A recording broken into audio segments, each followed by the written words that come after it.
মাছগুলো ওখানে পানির যে পুকুরের নিচের লেভেলে এগুলো জমা হয়ে থাকে, সেইগুলো পরিবেশ আর ভালো থাকে না, পানি গন্ধ হয়ে যায়, পানিতে অক্সিজেন থাকে না। তো যখন মাছ স্টপ হয়ে যায়, দাঁড়িয়ে থাকে, তখন তার গায়ে জমাট বাঁধে। অর্থাৎ জমাট বাঁধা কি, এই ময়লা পরিবেশ তার গায়ে লেগে থাকে, সে চলতে পারে না, তখন তার গায়ে দাগ চলে আসে, ঘা চলে আসে পানিতে। তখন মাছরা অক্সিজেনও নিতে পারে না, তখন মাছ অনেক সময় মারা যায়, যেহেতু তারা জীব।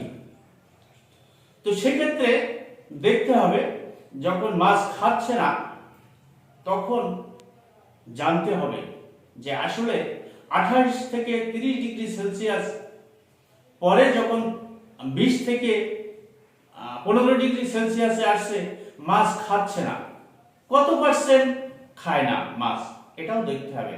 মাছ খায় না 20 থেকে 30% মাছ খাদ্য গ্রহণ করে না। তাহলে আমাদের যদি চাষ করতে হয়, এই পানিটার পিএইচ মান বাড়াতে হবে, পানিটার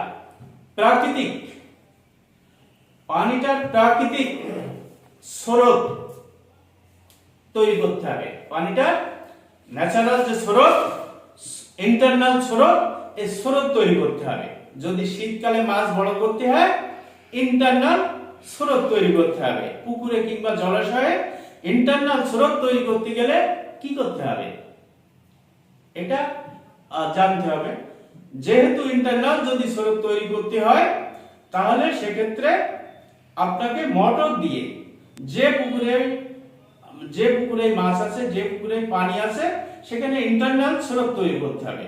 অর্থাৎ রাতের মধ্যভাগে যে পানিটা, পুকুরের পানির যে নিচের লেভেলটা যে নিতির হয়ে গেছে, একেবারে কোল্ড হয়ে গেছে, ঠান্ডা হয়ে গেছে, পানির অংশ এত ঠান্ডা হয়ে গেছে মাছ চলাচল করতে পারে না, সেক্ষেত্রে যদি আপনি ইন্টারনাল স্রোত তৈরি করেন ওই পুকুরে, মোটর দিয়ে যদি আপনি স্রোত দেন, তাহলে পানি উপরের পানি তলায় আসবে, তলার পানি উপরে যাবে, এইটা হলো ইন্টারনাল স্রোত।